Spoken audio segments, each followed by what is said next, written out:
วันนี้บุญคุณของแม่ยิ่งใหญ่เนื้อกว่าปาตะพี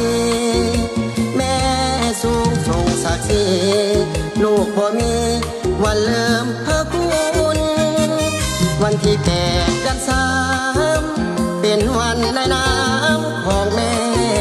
ศรัทธาด้วยใจจริงแท้แม่ที่รู้เธอทุนเลี้ยงลูกจนใหญ่ยุ่งบ่ให้ไตให้บ่ให้สูญภาคเพียรเลี้ยงลูกทุกคนบ่เคยบ่นกับคำว่าท้อวันนี้เป็นวันที่ลูกทบทวนความจำที่8 เดือน 3ดอกไม้งามงามให้แม่จักสอแม่คงชื่นใจกว่าลูกยิ่งสายจนน้ำตาคอสุขใจที่แม่เฝ้ารอลูกเติบโตมาทางชีวิตขออวยพรใส่แม่มีสุขภาพเข้มแข็งพอจงอยู่ดีมีแห้งเป็นหุ่มโพใสเหมือนดังใจคิดสิ่งที่แม่หวังแม่ให้ความหวังแม่แน่ละมีแม่คือผู้ให้ชีวิตแม่คือแสงไฟสองทาง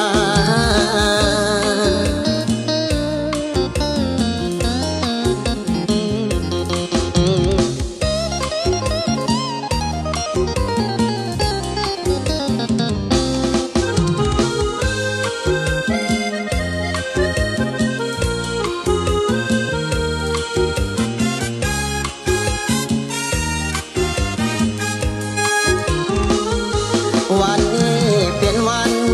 ที่ลูกทบทวนความจำที่8 เดือน 3ดอกไม้งามงามให้แม่จักสอแม่คงชื่นใจกว่าลูกยิ่งสายจนน้ำตาคอสุขใจที่แม่เฝ้ารอลูกเติบโตมาทางชีวิตขออวยพรใส่แม่มีสุขภา